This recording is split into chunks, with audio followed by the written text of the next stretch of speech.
I pull up, I clear the block out. Keep me a short and he'll break a jaw, call him knockout. Thought he a cheater, but ain't a thing that I don't know about. All right, episode 8. We made Let's it to talk the about Ocho. Ocho, dude.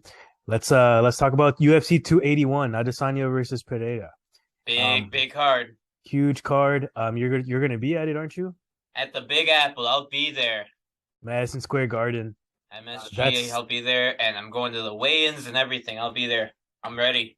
That's awesome, dude. When are you planning to head out? Thursday morning. So I'll land there Thursday like noonish. And then not much going on Thursday. I'm just gonna explore and then, weigh-ins and meet and greets on Friday and then fights on Saturday. That's awesome because there's a lot of fights. This card is completely stacked. From top to bottom, like even the early prelims that people, I'm sure, like, I feel like this place is going to be packed from the get-go. Like maybe like the regular prelims, I'm sure it'll be packed by then. That's what I like about UFC fights. If they pack them good, if it's a stacked card like this one is, you see it pretty packed in the arena early on. But yeah. And this is definitely one of those cards. There's a lot of fights to talk about here. A lot of exciting things that could happen. So let's start off with that main event. Yes. For the middleweight title, Israel Adesanya, the champion, versus Alex Pereira. The trilogy fight. Yeah, first one in MMA, but yeah, definitely a trilogy for them. Yeah, these two have met before in kickboxing, and was it Glory or something? Yeah, I don't know if they're the ones that fought at Glory, but I know they both did fight in Glory. I just don't know if they fought each other in Glory. I think they did, but yeah. No, this is a very exciting fight. This guy, Alex Pereira, is seen as Israel Adesanya's toughest opponent. Would you agree with that? He's built different, dude. He's strong. Freakish power. He's going through that 40-pound weight cut right now. Yeah, I don't see him staying at middleweight for very long, especially if he loses. I think if he loses, he'll definitely go up to light heavyweight. But I do think it's interesting how close the odds are. Very close. Alex Pereira has beaten Israel Adesanya twice, once by controversial-ish decision and once by vicious knockout, right? In kickboxing. Yeah. But that's why I think it's interesting. Like it was in kickboxing. We haven't seen them fight each other in MMA. Yeah, it's only striking, and I mean, for sure, Pereira is not a big grappler, and Israel has only shown very small glimpses of his grappling. I think in the Kelvin Gastelum fight, he showed a little bit when Gastelum took him down.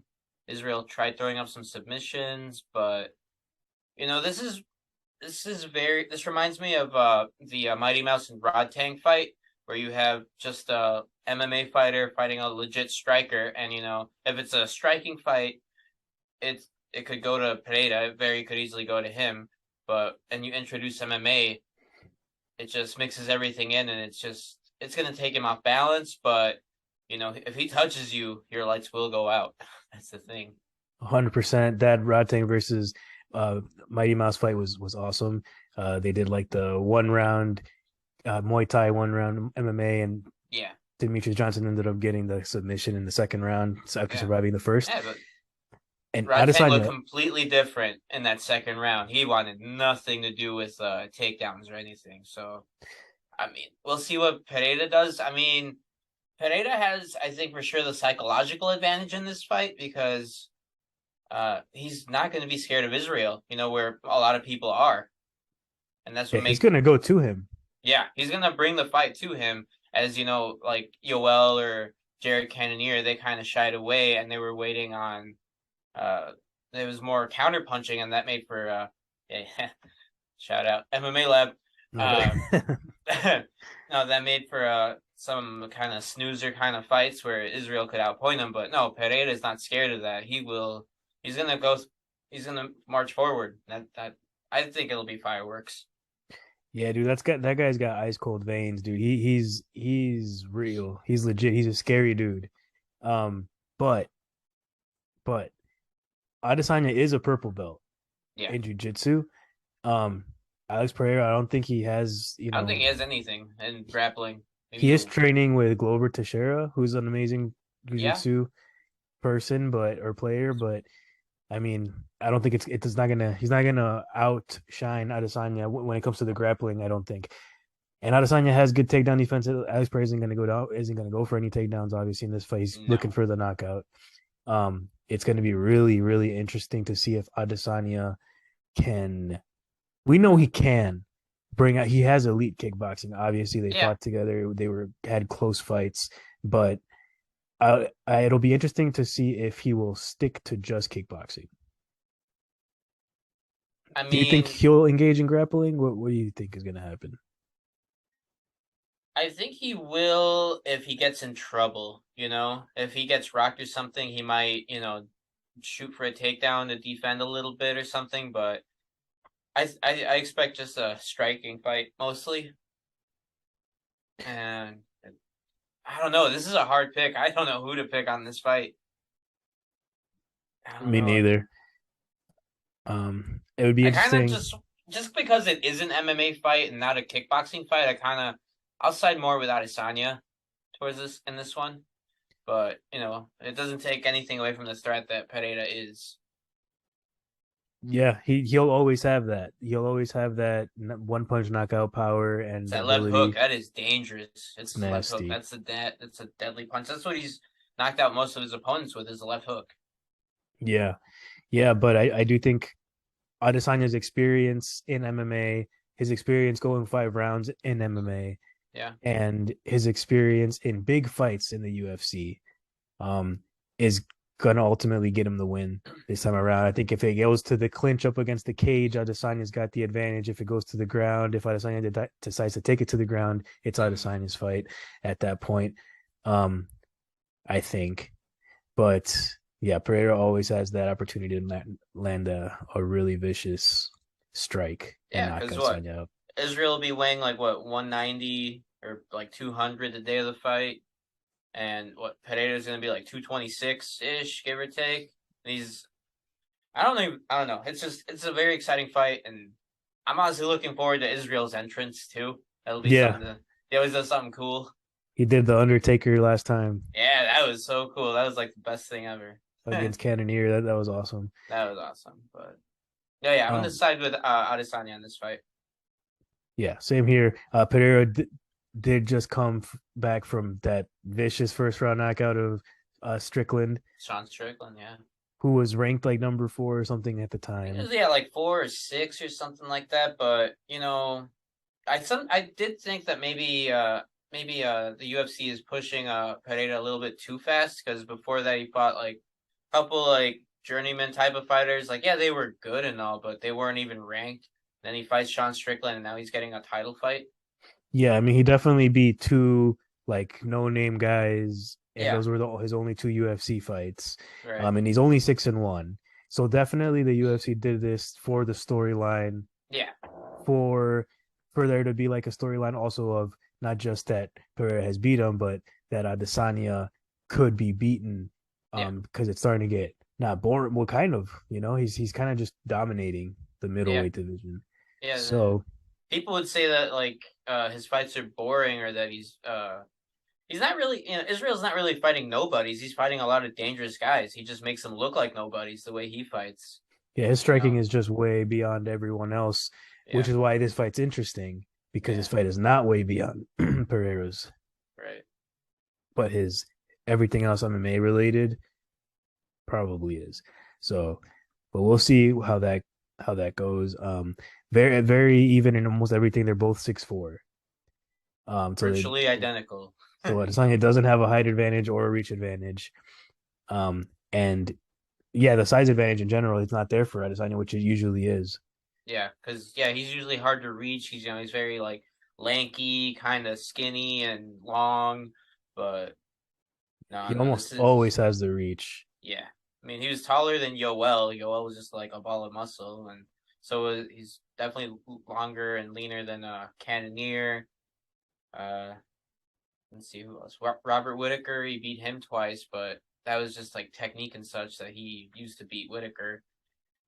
So no, yeah, this is a very very close. Would you say? Stylistic fight, but it'll be fun. It'll be fun. I think Israel will take it. I don't. Yeah, I mean, I think he'll take it. If he wins, he'll be by decision. I don't know if he could finish Pereira. You know what? I think I agree with that. I think it'll also be interesting to see though if they do engage in some clinching and in some grappling exchanges. Um, Pereira's gas tank. We know Adesanya can go 5 rounds He in can. MMA. Can Pereira go 5 rounds in MMA? I assume he can. He's an elite athlete. You know, he Yeah. kickboxed professionally and he's really good at it. He's like a 5-time glory champion. Oh, he was the first double champion in Glory. Yeah, So he's fun legit. fact there. Yeah. So yeah, super interesting fight. I also take Adesanya. Okay. Good. I agree there. Co-main. Co-main, Carla Esparza versus Weili. For the strawweight title.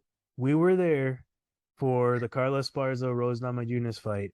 One of the most Remember the boring waves? fights. That was fun. That was fun. Yeah, the whole arena went and just did a Mexican wave. The fight was so boring. Everybody was like, people booed, dude, for a long time. There was no action. It was like one of the most boring fights. I heard zero of Esparza's speech after she won. She won. Oh, because the boos were so loud. Yeah. She's been legit for a long time, Carla Esparza. Yeah. You know, she's the first champion in strawweight and women's strawweight history, beating I think Rose Namajunas for it, or she beat somebody. No, she beat Thug Rose for it. And and she ran into the Boogie Woman. Yeah. But this is interesting because this would be her Carla's first ever title defense. Like she's won the belt, but she's never actually defended it. Yep. She's got some names though. She's beat Alexa Grasso. Yeah. She's beat Michelle Watterson, the Karate Hottie. Yeah. She's beat Marina Rodriguez. She's beat Yan Shonen. I forgot how to say her name. But yeah, something like that. And Rose. Yeah. Recently, even though that fight, you know, there wasn't like a single strike landed in that fight. That was a hard one to judge because how do you judge nothing? Yeah. I don't know. On the other hand, though, you got Weili. Weili, beast. Dude, there's a video going around of her picking up Francis. I saw that. She just single legs in and just like lifts him up like he's nothing. She is freakishly strong. Yup. There's also a video of her hitting pads and the sound on those pads. Oh, she hits hard. Yeah, she's strong as hell.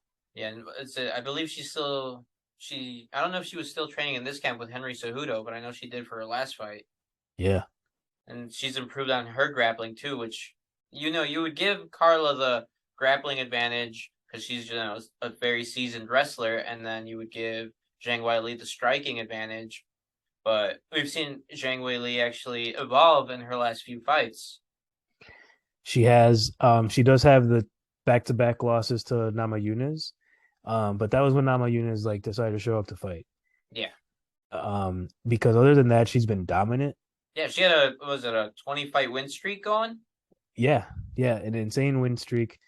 She's beaten Jessica Andrade. She's beaten Joanna Jędrzejczyk. She's beaten flatlined her. Tisha Torres, Jessica Aguilar. I mean, she's legit. She's legit, yeah. Yeah, this fight, I predict that Zhang Weili is gonna win and become a 2-time champion. Yes, I agree with that. I think Weili. I think there's no doubt in my mind that Weili's gonna take this fight. Usually I bet for the Latino. Yeah, we're biased sometimes. Yeah, I get it. But I think it pissed me off to see such a boring fight last time with Esparza. And it was so hyped too because they're like, oh yeah, Thug Rose is gonna show up and do some cool striking and show some Trevor Whitman training and stuff like that, But she didn't. But yeah, neither did Esparza.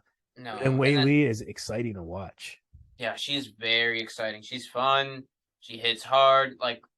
She had that fight of the year with Joanna Jędrzejczyk. The first fight. Oh my God, where Joanna, her head was swollen. It was gigantic and weird looking. Yeah. That was a war. That was one of the best fights I've seen. Yeah, I remember that. I swear that's the best women's MMA fight ever. Ever, for sure. But as far as I'm thinking also like will Carlaesparza's age be a factor in this? You know, she is now 35. She's been in the game a long time, but you know, I don't know. I don't know if would you consider her the legitimate champion the way she won the belt? No. She's got a champion's mindset. Yeah. You know what I mean? She's well rounded. Yeah. She's got good wrestling, but I mean, she got she didn't. Namajunas didn't. That fight should have been a draw. I think it should have just been a draw straight up. Draw. Nobody takes give the belt back to her. Maybe run it back later or something. I don't know, but yeah, she probably wouldn't have gotten another shot at it. No, because it was so boring. Yeah, if it was a draw, they would have made her fight like maybe 2 fights or so, and then be like, all right, you can fight for the belt again or something. But yeah, no, I just don't imagine Carla winning this fight. As mean as that sounds, I mean, I'm sure she's a nice lady, but I think Zhang Weili's just gonna like run over her. Yeah, I think so too. I think she's too strong too. Like, and she's better everywhere. Her striking is crazy. Yeah, I got Weili by near murder. And I think it's what the odds are 3-1 in favor of Weili. See, yeah, minus 360 for Weili. Yeah, so even Vegas, they're like, yeah, no, Weili's got this. All right, I'm hoping it's a good fight, but yeah, it'll be interesting when they go to the ground. I think that will be interesting. Yeah, Carla can't stand with her on the ground. We'll see what they do. Yeah, for sure. So yeah, let's move on to the possibly the fight of the night. That's gonna be fight of the night. It has to be. I don't know who to pick on this next one. Me neither. Lightweight bout. Poirier versus Chandler. So Dustin Poirier versus Michael Chandler. It's they've had some wars against Oliveira and Gaethje. What? Is it Dan Hooker? They both fought Dan Hooker. Sure. Michael Chandler's kind of not been in the UFC as long, but yeah, these guys are warriors. Yeah. I think Dustin has had his he's only lost to Oliveira and to Khabib. Yeah. So 2 of the best lightweights. No shame in that. They were champions. Ever. So, but he does have the 2 back-to-back wins against McGregor before the Dan Hooker win, and with Conor McGregor being the way he's been lately, not really at the top level. I don't know how much that tells us for Dustin Poirier coming into this fight. I mean, he beat Dan Hooker, who's on his way out. So he loses to Khabib. He then beats Dan Hooker, but Dan Hooker's kind of like he's been on a losing streak. He's been kind of. And he's a good fighter, but kind of he's losing. Yeah, he's becoming like a gatekeeper type of character, right? Yeah, he's probably never going to get the title. As mean as it sounds, he's probably never going to fight for the title again. It could be wrong. And then after beating Dan Hooker, he beats Conor McGregor twice, but Conor McGregor, hasn't been Conor McGregor since forever ago. In that the trilogy, that was that leg snapping. So yeah, did he cause it? Who knows? You could say McGregor will say he stepped funny. Dustin will say it was because of a checking a leg kick. Yep. Who knows? Yeah, they're never gonna get along. Yeah, they'll never be at a barbecue laughing about it years from now. No, absolutely not. Especially after he talked shit about his wife right there while he was sitting on the ground.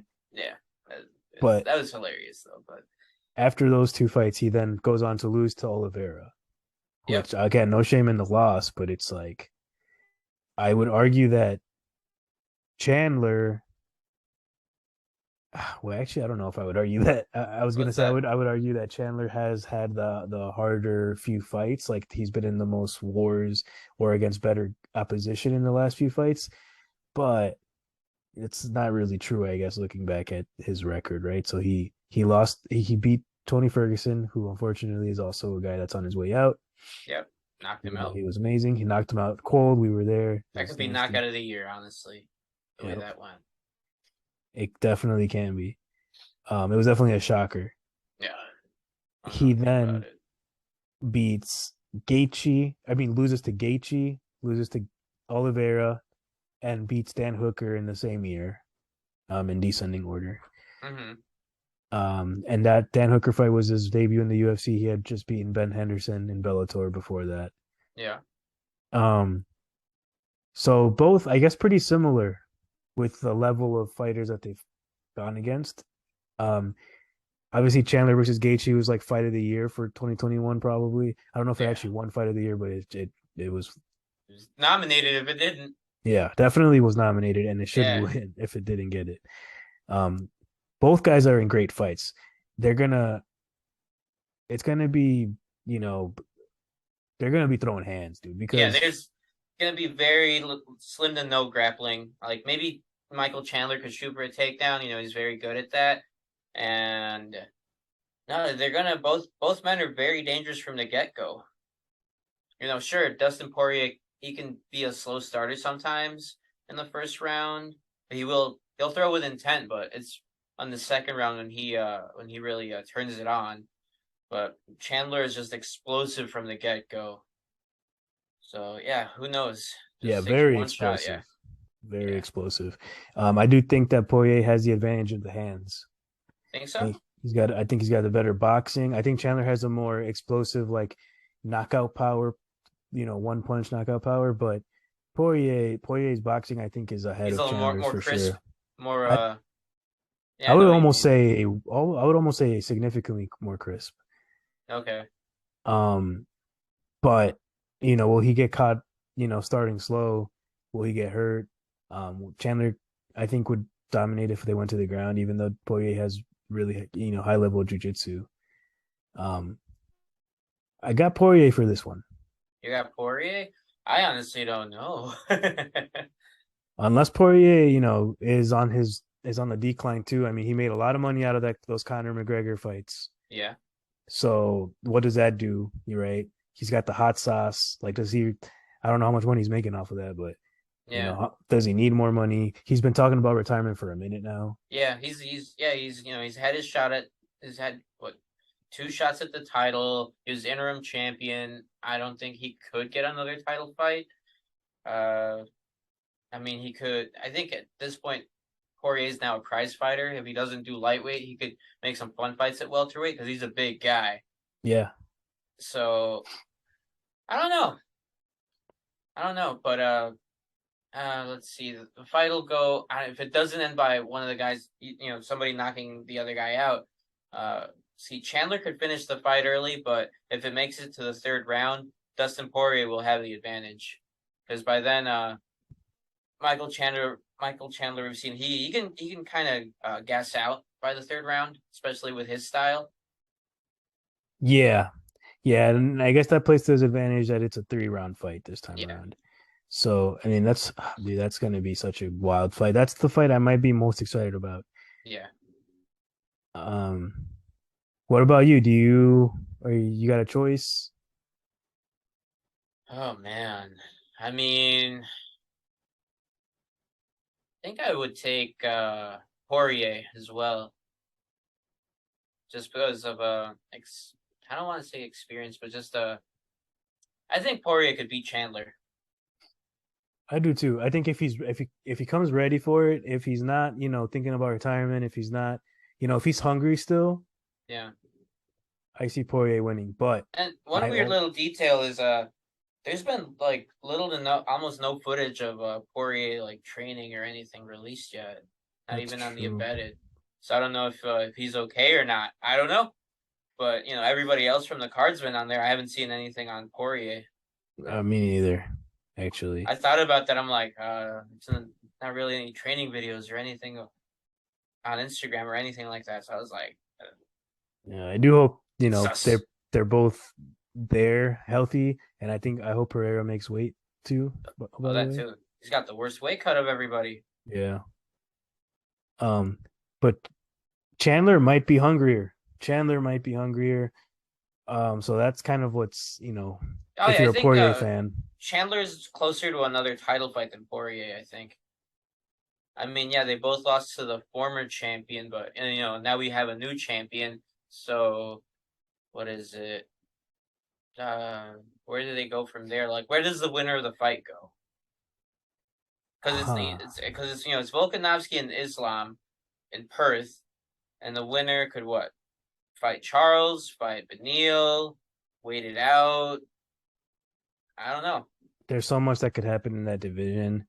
You got Oliveira, who, I don't know if they'll give him a title shot right away, but they could. It's not just because he lost through a submission so quickly doesn't mean he doesn't deserve another title shot pretty soon. Maybe after another win too, though. You got Poirier, you got Gaethje, you got Dariush, you got Chandler, you got Fiziev. We went through the list. Yeah, last time we went through them, so there's so many things. I don't know. There's so many things that could happen. Like if Poirier wins, I'm sure he'll want to. I don't know what Poirier would do. That's a weird spot for him because remember they were at one point even trying to set him to fight Colby Covington. Yeah, I remember that. That didn't go. That didn't happen. And then Chandler, he called out Conor McGregor in Arizona. That was great. Yeah. He challenged them to a fight at welterweight, which I wouldn't be mad at that. That'd be fun. But they're both trying to move up to welterweight. Yeah. So this is going to be interesting for a lot of reasons. It all depends on who wins, but I think Poirier has the advantage, and not going to say no, but Kim also kind of made me a believer in Poirier. For every time we bet money, and I would always bet against Poirier, and then Kim would take my money. Oh yeah, for sure. Twice. Yeah. I think she's got Poirier on this one too. Of course she does. It's a hard one though. It's just gonna come down to who's hungrier, I think. Yeah, on this fight. Who knows? But I think Poirier has just a slight, not a big advantage, but a slight advantage over Michael Chandler. All right. Well, let's go ahead and move on then. We got the Frankie Edgar versus Gutierrez fight. Frankie Edgar retirement fight. Yeah, exactly. I was about to open it up that way too, because it does seem like he is on the outs here. I don't know. I mean, I feel like they're kind of feeding him to a younger guy. Chris Gutierrez. He's been impressive in the bantamweight division, but he hasn't really beat a top name, and that's what Frankie is a name and a legacy. But also Frankie hasn't looked too good in his last few fights. Not at all. He's 1-for-5. He beat Pedro Munoz, but he's lost to Chito. He's lost to Sandhagen, Holloway. He's lost to Korean Zombie, I think. Yeah, that was a short notice fight that he stepped in for. I remember that. And so Brian Ortega. Yeah, Brian Ortega knocked him out when he was still in the featherweight. And somehow Frankie Edgar fought in 3 divisions. That's crazy. Former lightweight champion, went to featherweight.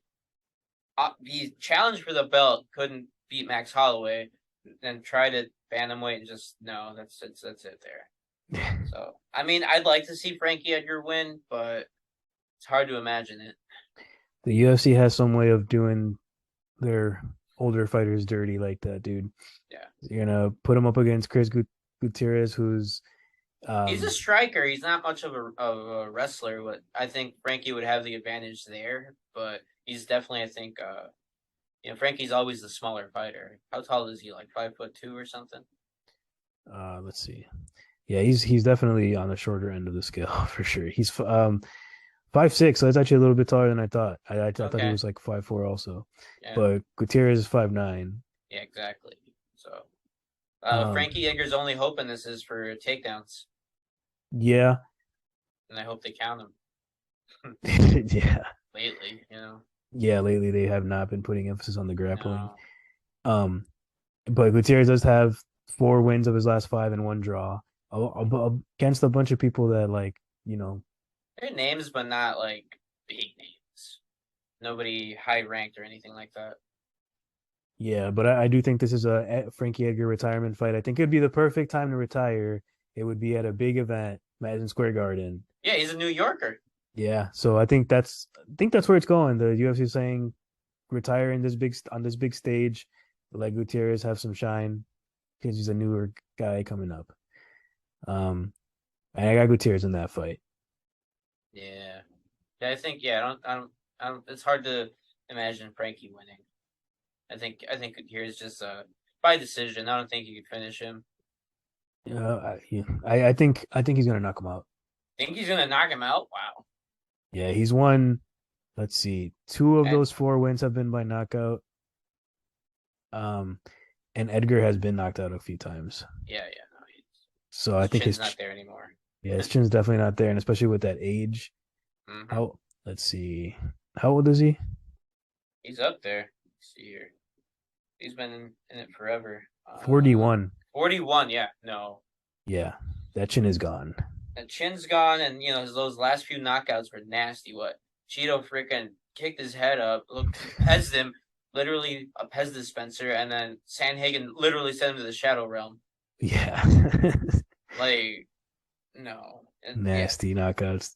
He's definitely had some bad knockouts. Yeah, but recently, and that's not a good sign. So I think, I agree. Chris Gutierrez will take it. I don't know if it's by knockout or not. I hope not, but it could happen. Yeah. I'm gonna go with Gutierrez by KO. All right. Well, let's see the last fight on the main card. First fight on the main card. Yeah. Well, yeah, first fight on the main card. First, yeah. Dan Hooker versus Claudio Puelles or Puelles. Back in the lightweight division for Dan Hooker. Yeah. Because he had that one fight against Arnold Allen at featherweight, and he got smashed. Yeah. He's been on a pretty bad streak himself as well. Yeah, I think there's something going on mentally here. There could be. He was on the rise. He had a good knockout against James Vick, beat Alec Quinta, big war with Paul Felder, but then he had a war with Dustin Poirier, 5-round war where he lost, and he got finished by Michael Chandler. He beat Nasrat Nasrat. That guy. Haqparast, that him. He beat him. Then he took a short notice fight against Islam Makhachev, and he got just destroyed in that fight. And then Arnold Allen, and it hasn't been good for him lately. That's true, but he has lost against the best guys. Yeah. No, he's not a quitter. He definitely isn't afraid to say no to a fight. But what was it? After his last two fights, he was a little devastated. You could see in the cage, he just wasn't. He was a little down. It's hard. Yeah. It's hard to see that. Yeah, for sure. He does come from a great. He's city kickboxing. Adesanya, Volkanovski, Eugene Behrman is their coach. He's like one of the best coaches in the world, if not the best. So if they can get through to him mentally, that mental block that he's in, that he's down right now, he could pull off something cool. But Claudio Puelles is on the way up, dude. He's a young guy, 26 years old. Nasty submission game, He's got most of his highlights are knee bars and heel hooks. And they are just nasty. If he grabs onto your leg, he's gonna just take that. That leg belongs to him now. Yeah, dude, he's nasty with it for sure. Yeah. He beat Clay Guida last time. Yep. Submitted him. I don't think he's beat anybody else with much of a name though. So definitely the guy with a lot to gain here. Yeah, Clay Guida. Let's see, do I leave it? He hasn't really. Now Clay Guida is definitely his biggest name, but it's an old Clay Guida. Yeah. But I think what's his name? Claudio Puelles takes this fight. Yeah. I think he'll beat Dan Hooker. If he doesn't, I think he could submit him. He's got a lot of leg to grab onto. Yeah. So Dan Hooker's a lanky, tall guy, and I think Puelles has a better grappling game than Dan Hooker. Yeah, Puelles is Peruvian. Yeah. So that makes me kind of biased. I'm not Peruvian, but obviously we're all Hispanic. But it's gonna be a good fight, dude. I hope Dan Hooker. If Dan Hooker wins, I'd be happy for him. Yeah, back on track. Yeah, but those mental blocks are hard to get out of, though. Yeah. So, I I'm taking Cuellar's on this one. That kid is on the rise, and he's not prejudiced as to whose legs he's taking. He's gonna just destroy your knees. I'm gonna go with Players too, just because. Yeah, I think they're trying to bring him up too, right? Yeah. It almost gives me like the same like Frankie Edgar versus Gutierrez type of vibe, you know? Gatekeeper vibe. It's like, all right, take that guy out and get that kid ranked or something. Okay. All right. Now onto the prelims. Mm-hmm. We got the Brad Riddell versus Renato Moicano fight. That's a fun fight. It is, and it's pretty even, I think. Yeah. See, who did Brad Riddell? See, I just remember Moicano. That guy, he likes to row. He's down to go to war anytime. Let's see. Yeah, he's been in a lot of wars. Riddell's on a 2-fight losing streak.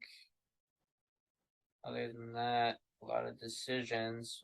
Whereas Moicano has only lost to Dos Anjos and Fiziev recently, but he's been finished by Fiziev, and then back in 2019 he was also finished by knockout by the Korean Zombie and Jose Aldo. Yep. But he does have. He's got more names on his record though. He does. Yeah, he's fought some legit guys. Jeremy Stevens, Brian Ortega, Calvin Kattar, Eb Swanson, the Zombie. Yeah. He submitted Alexander Hernandez and Jai Herbert too. I don't know who that is. I think Moicano takes this fight. He could, yeah. I think it's going to be in it. Does Riddell also fight out of City Kickboxing? He does. Yeah, he does. But see, Riddell has only lost to Jalen Turner and Rafael Fiziev, who are two really legit guys. But yeah, Brad Riddell, he's only lost to Jalen Turner and Rafael Fiziev. So those are really good guys, on the come up. Especially Fiziev. Fiziev is a dark horse of the lightweight division. I think we can agree on that. That guy, legit, Muay Thai, does the Matrix in the cage, like he's legit. So yeah, he's exciting to watch, and he's really good. Yeah. Brad Riddell also, he beat Drew Dober. He's got some good wins on his record. Yeah, decent wins. Not like, Dober was ranked at one point. I remember that. And yeah. I just remember when Islam smashed him too. I'm gonna go with Riddell on this one, man. You gonna take Riddell? I mean, yeah. I could see that happening too. But Moicano's a dog too. You can't count him out. But yeah, he won't be a pushover. This is gonna be a fun fight. Yeah, he won't be easily finished for sure. No. He can be finished, but it'll be fun, and this is definitely the type of fight that's gonna make you want to buy the pay-per-view. Yeah, I think it's a good one to end the prelims with. And we got a light heavyweight fight. Dominic Reyes versus Ryan Spann. The return of Dominic Reyes. They finally picked him up the canvas after 2 years after that brutal knockout to the now champion Yuri Prohaska. He decides to finally come back and grace us with his presence. Yeah, man. He's such a fall from grace in a way after arguably beating John Jones, but taking the L. I do think that Dominic Reyes beat John Jones that time. I would have to. Oh yeah, it was definitely 3-2. 3-2. We all agree that one judge was high as hell. I don't know. Bought off. I don't know what it was.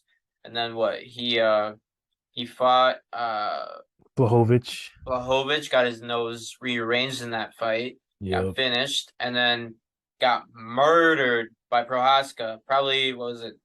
If not the knockout of that year, whatever, 2 years ago. That spinning elbow, he just face planted him like Peter Griffin onto the canvas. It was nasty. That was such a nasty knockout. That was a spinning elbow, right? Yeah. He just Yuri threw the one. He waited, and then he just cocked the back one and just nasty.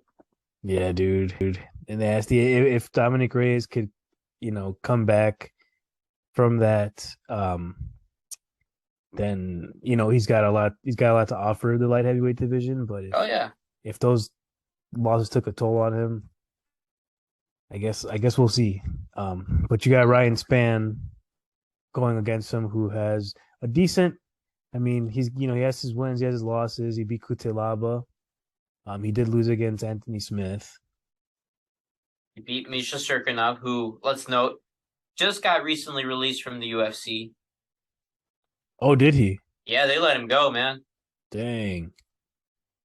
Yeah, we said, what was it? We mentioned he was like always like between like 10 and 15 ranked. I know he's lost his last few fights. They let him go. Okay. Yeah, that was during that Grasso. Yeah. Yeah.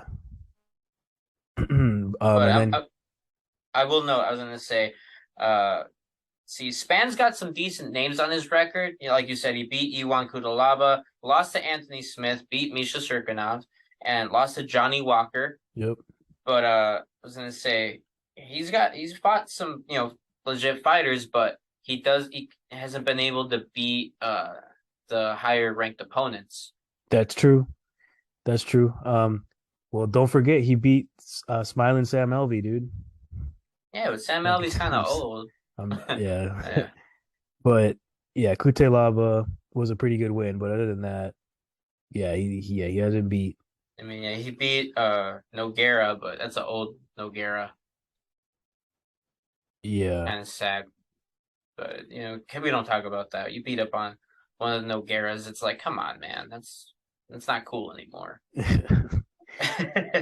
But yeah, no, I think Dominic Reyes can beat him, and then I think they're gonna try and showcase like he's still got it, and he's still I think he can make another run for the title. Yeah, I think so too. I think I got Dominic Reyes on that card or on that fight. On this fight, yeah. And he definitely can make a run for the title. If he does. Is he even ranked still, or did they take him off after those 2 years? Let me see real quick here. Check the rankings as of right meow. Rankings. Yeah, he's ranked number 7. Ranked number 7. Gone for 2 years and only drops 5 spots. That's crazy. Yeah. I thought he'd at least be 10. Just behind Jamal Hill, Anthony Smith, Rakic, Ankalaev, Blachowicz, and Teixeira. And then obviously the champion Prohaska. Yeah, he would definitely need another couple wins probably to get a title shot or a win, but would be good to get him back there. Yeah. It's a good return fight for him, and I think he can what I'm wondering is if he's going to be rusty or a little gun shy, because he was in a war with Prohaska, and it's going to be interesting to see, because we know Dominic Reyes, he's got knockout power. He's a big guy, but I don't know. We'll see. We'll see how he is mentally and how he is ready to come back into this fight. But I do think he can win it. Yeah. All right. Well, then let's go on to the next fight. The women's flyweight fight. You got Erin Blanchfield versus Molly Meatball McCann. I'm surprised. Molly. I'm surprised Patty wasn't on this card. I think they were trying to get him on the card. No, they're saving him for. They have him for Vegas. That's right. They already got him booked against Jared Gordon. That's right. Yeah. So yeah. Hey, we'll take Meatball Molly. She's cool. Yeah, she's been. She likes my high kick. Oh yeah, that one. When I trained at the MMA lab and I threw the high kick at you, and she was like, "Whoa!" I was like, "She liked my high kick." Yeah, dude, she's a highlight of my life. She's had some highlight reel knockouts. Her last 2 have been, it was the last 2. Yeah, the last 2 fights that she's had have been some pretty legit knockouts. Yeah, she had that cool spinning back elbow finishes both times. Was it both times, right? Yeah. Yeah. Nasty spinning back elbow. So she's been on the come up lately. She's been really good. Yeah, 3 in a row so far for Molly McCann. She has no quit in her when she fights. Yeah, she's exciting to watch. Yeah. She brings the fight. And somehow she's the underdog in this fight against Erin Blanchfield. Yeah, I think that just comes down to Blanchfield having I don't know. I think she's on a win streak, but I don't know how many. Let's see. 1, 2, 3, 4, 5, 6 fight win streak. Decent in JJ Aldrich, Miranda Maverick, who's on the come up in that division. Other than that, I mean, She's only had 3 wins in the UFC though. She is 9-1. She was in Invicta. That's not bad. It's a good what would you call it, like developmental area. Right. But Meatball, she's 13-4. Been impressive in her last few fights. Lost to Talia Santos, who she just challenged for the title, so that's not bad. Lost to a legit fighter. She's beat Ariane Lipsky, Priscilla Cachoeira. I think Meatball actually takes this one. Yeah, I have Meatball on this fight. I'm surprised that she's such a big underdog in this fight. I was surprised by that too, and I think if she is the underdog, I don't think it'll affect her because it's going to be rowdy in New York, and they are going to be cheering her on. I think she's going to make it a fun fight. She definitely feeds off the crowd too. She does. I think Erin Blanchfield, what she'll bring to the table, and probably the reason that she's a big favorite in this card is I want to say her ground game is better than McCann's. Okay. She's ranked higher. She's number 12. I don't think McCann is even ranked. Is she? No, she's 15. Okay, so we have 12 against 15. But yeah, I still take McCann on this fight. I'm gonna take McCann on this because it's Meatball Molly. Yeah, dude, she's fun. So, Meatball Molly McCann for both of us on that one. Okay. And then I think the last fight on the prelims, Andrei Petroski against Wellington Turman. That's another fun fight. It is. Andrei Petroski, he's off of the Ultimate Fighter. He's a killer. He is. He didn't win in the Ultimate Fighter. He lost to the winner of the entire tournament, Brian Battle, by submission. But since then, since being in the UFC, has won 3 in a row. Yeah. No, he is a killer. He literally, none of his fights have gone to decision. He's 8-1. All his wins are all finishes, knockouts and submissions. He's a killer. This guy. And his losses too. His losses are also, so he's not in boring fights. He's not in boring fights. This is fun. And Wellington Turman, he's kind of known a little bit. His name does pop out at me a little bit now, but he looked okay recently. He's 18-5. He beat Misha Serkinov. Let's see what else. Sam Alvey, that's whatever. Let's see, no other real names pop out for Wellington, but I don't know. I honestly think Petroski takes this fight. Same here, and he is the favorite, -200. I also see Petroski winning that fight. I mean, Turman's definitely more experienced, but I don't know. He just hasn't been able to break through like the glass ceiling, I guess. He's been beating people that are like taxi drivers, you know what I mean? He hasn't really fought anybody big. No, yeah, agreed. He's beat older guys, sure, whatever. Anybody could really do that. Not to take anything from him, but no, I think Petroski will finish the fight in New York. I agree. I agree with that. I think Petroski wins by knockout.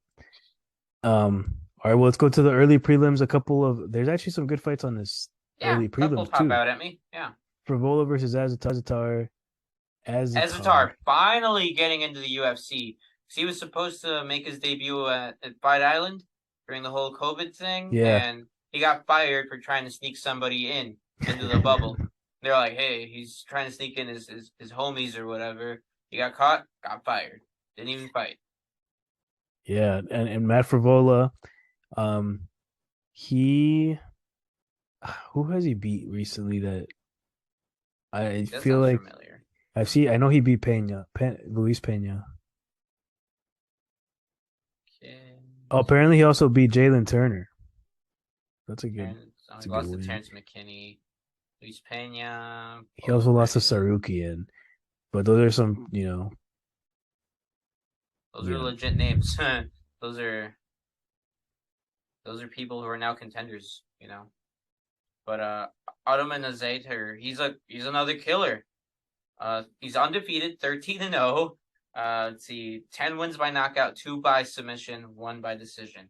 This guy's a killer. He's gonna make his debut, I'm sure, he's excited for it. You know, and he's a slight favorite.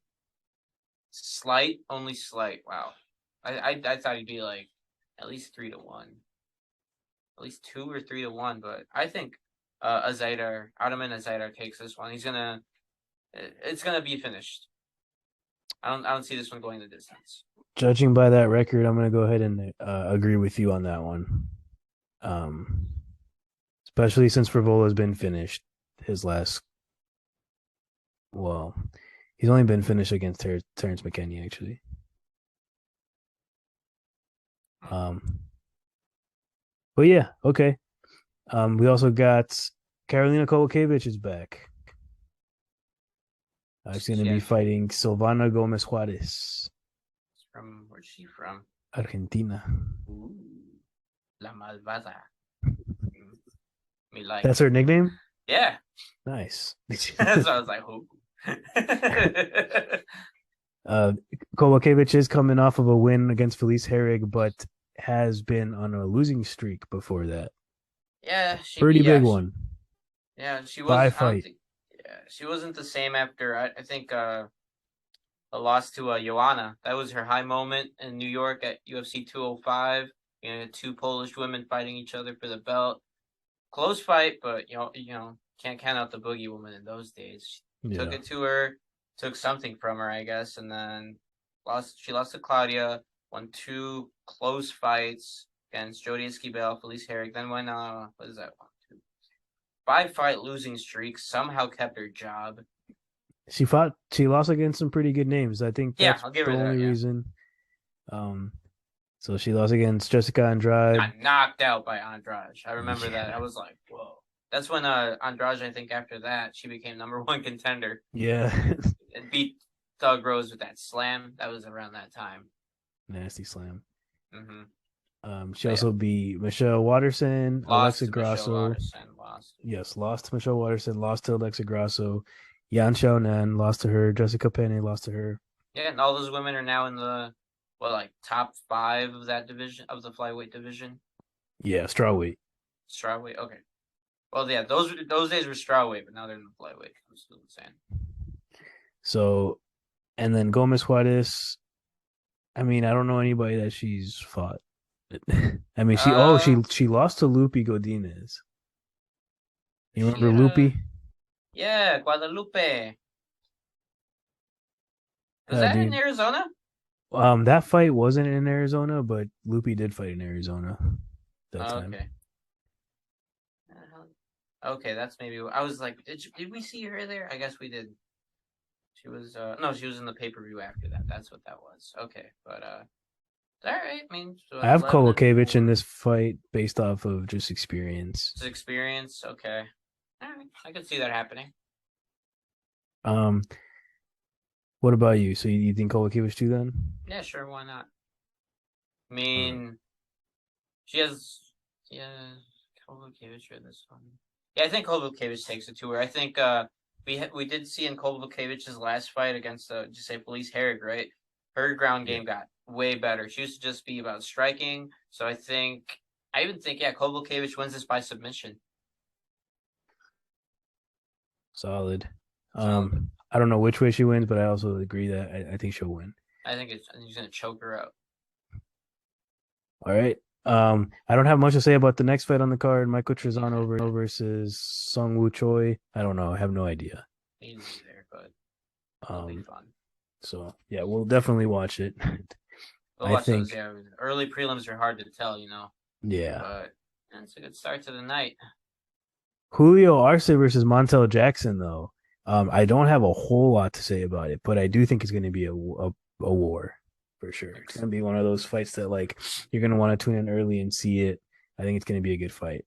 Arce's got hometown advantage. He's from Queens. Okay, I didn't know that. I just saw that. Montel from Milwaukee. Oh, I don't like Milwaukee. These guys are gonna throw hands though. Yeah. Let's see. Let's see. Why do you expect a war? Explain here.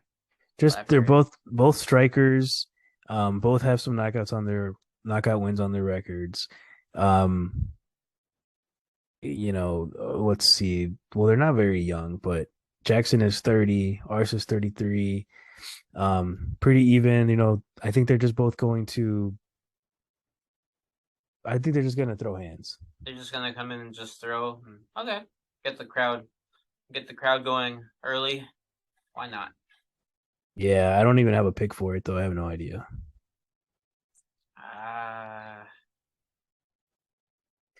Kind of almost, we used to have that rule to never vote for the hometown guy because they never win. Yeah, that was the thing for a minute.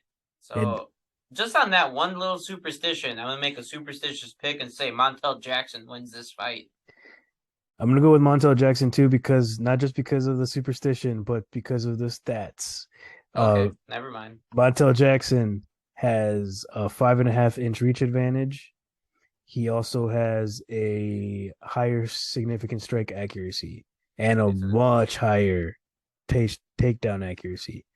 So his significant strike accuracy is 65%, compared to 41% for Arce. And then takedown defense for Jackson, 78% compared to 27% for Arce. So, yeah. Never tell me the odds, Abe. Never tell me the odds. No. Oh, yeah. You're right. Yeah. You go with numbers, and I'm going with superstition, but either way, same outcome. Montel Jackson is going to ruin this hometown heroes fight. I agree. Ulberg versus, you want to give that name a shot? Carlos Ulberg and Nikolai Nagumaranu. Careful. Nagumaranu. Careful, all right. Yeah, I have no idea. He's from Romania. Nagumaranu. Something like that. I don't know. You have to do like a Dracula type of thing. I don't know. Yeah. Nagumaranu. From Brasso, Romania. I don't think I've seen these guys before. Well, I've seen Ulberg, his last fight against, how do you say this guy's name? In Chukwi. Carlos Ulberg. Looking it up. But that's the only fight on both of the records that I remember. Don't ring a bell. Based off that, I pick Ulberg, but I have no idea. Sure, we'll take Ulberg just because Abe said so. I don't know. I don't know anybody. I don't know them like that. So yeah, solid card from top to bottom. Fun. Yeah, it's a great card. Literally, like no piss break fights. Yeah. And I'm gonna have to hold it. Oh, that's gonna be rough. Not even gonna be able to go get a beer, dude. I wonder how much they cost out there. I wonder how much they cost out there. They're probably like $20, $25. Hey, as long as they load them up, I'm fine with it. But yeah, no, this is gonna be a fun fight, fun fight night all around. Yeah, I can't wait for the press conference tomorrow, or not tomorrow, Thursday, and then the weigh-ins on Friday. So yeah. So we also had some fights this last weekend. Before we get into a little bit of that. Yeah. Did you hear the news that Cain Velasquez is out on bail? Cain Velasquez is out on bail, dude. No like more... that Tupac song, out on bail. Da, da, da, da. Okay. No more jail time, which 8 months of jail, and they finally let him out. Yeah, too long, a little too long, but I mean, I guess I get it, but good to see he's out. Yeah. Okay. Well, is there other news? That was it. That was. Okay. I thought I interrupted. I'm sorry. No, you nailed it. Oh, okay. We can just, we can quickly go over what happened last week. Amanda Lemos gets the knockouts in the third round against early finish. Yeah, against Marina Rodriguez. Yeah. What did you think of that fight? It was fun, but Amanda Lemos definitely hits like a horse. Yeah. And she definitely did rock her and cut her like around the hairline at the end of that. And the punch did like stun her. I agree. Marina was kind of like frozen a little bit, but she wasn't on the floor or anything. She was just like unresponsive.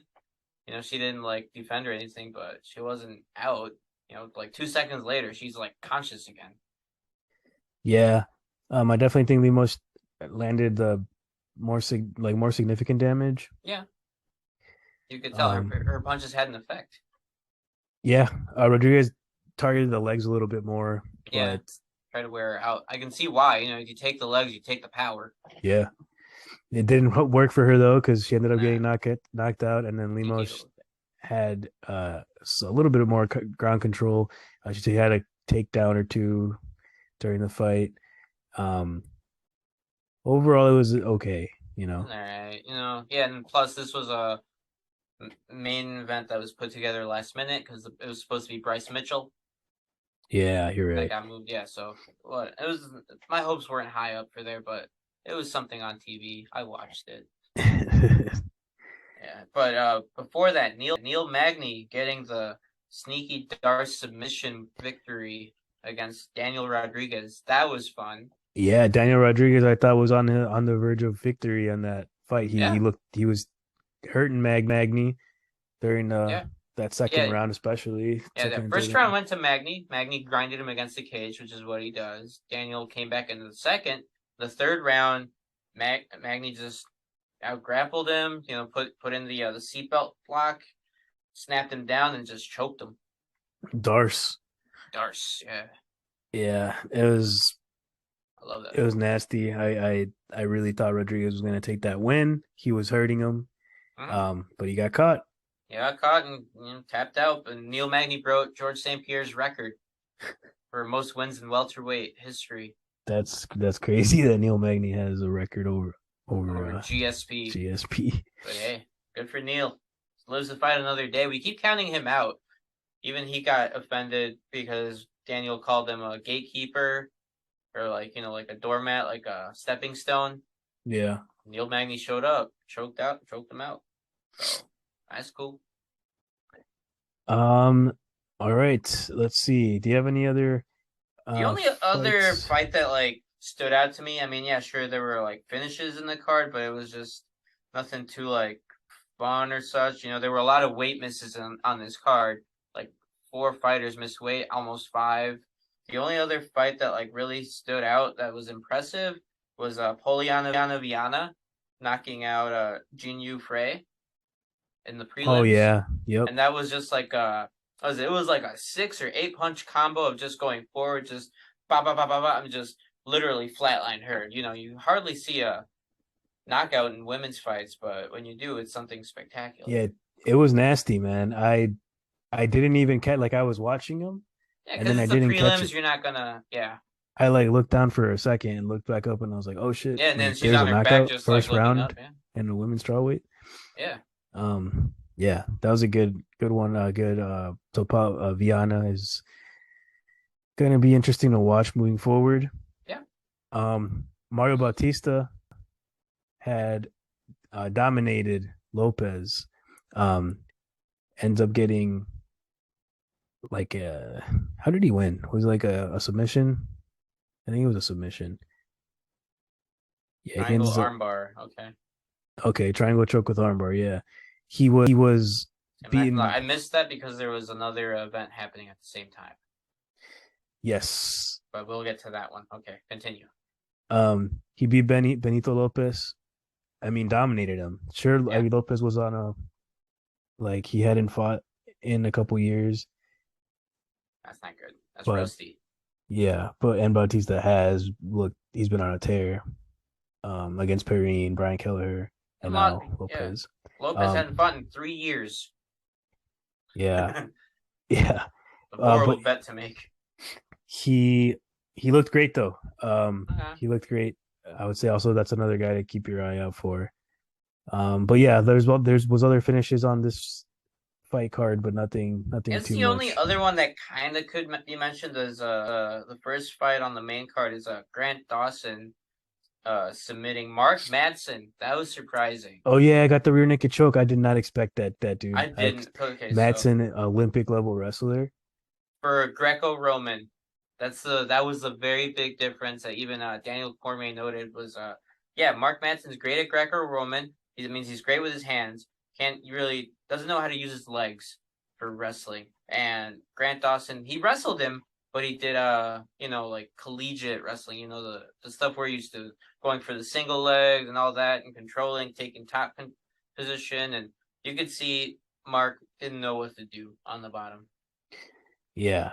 Yeah, Dawson looked really strong Yeah. for sure. And gets the rear naked choke. So yeah, that you're right. That was definitely worth a mention there. Surprised. And then he calls out Tony Ferguson. That was a surprising call out. That was a scary call out. Literally, he spoke Spanish. I don't even want to see it. He said, "If you don't take this fight, vas a morir." I was like, Oh yeah. that was a cool moment. I was like, okay. And when's the last time you saw anybody call out Tony Ferguson?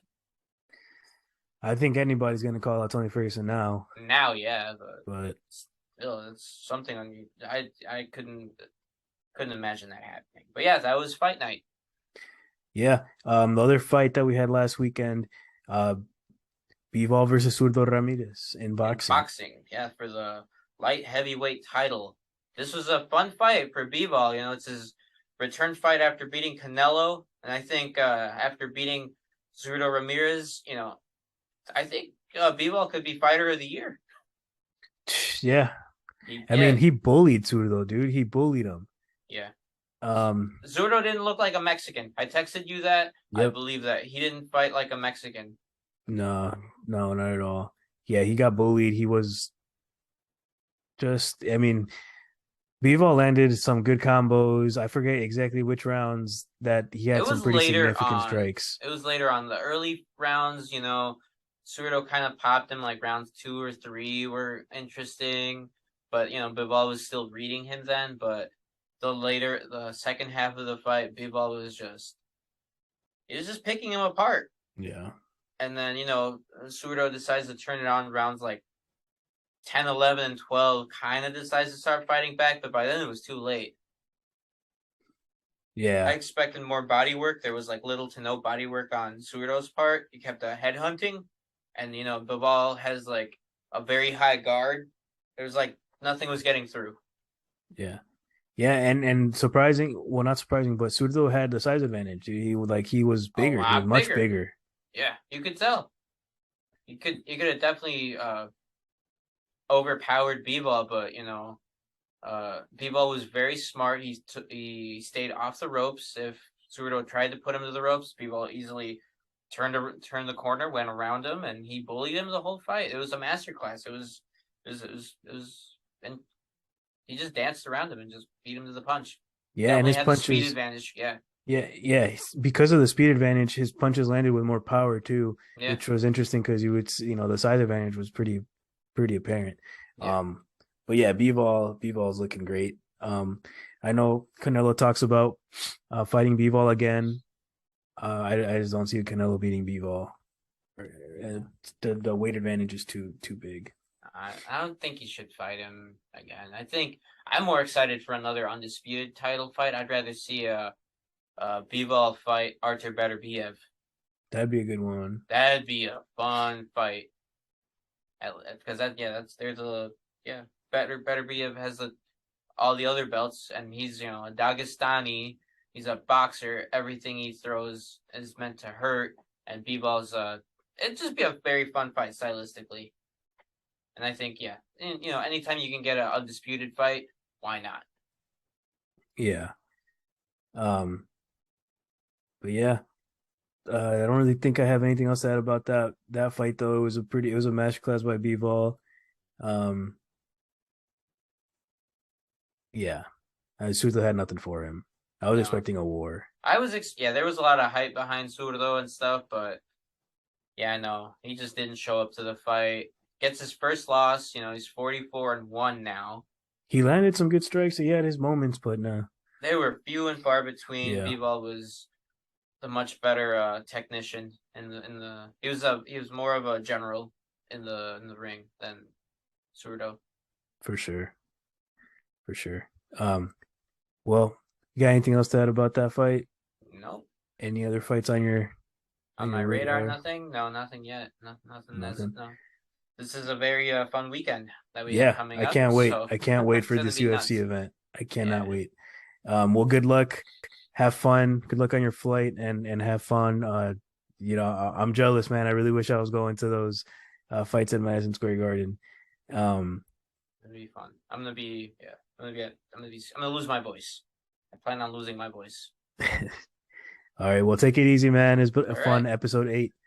We'll next time. meet up next week and talk about the results of the fight. I keep the pole out. Work in the club like 20 deep. I keep the Glock out. Shorty a T, she running around with a top out. They ain't no ops when I pull up. I clear the block out. Kid man shorter, he'll break your jaw. Call him knockout. Thought he a cheater, but ain't a thing that I don't know about. Spin on the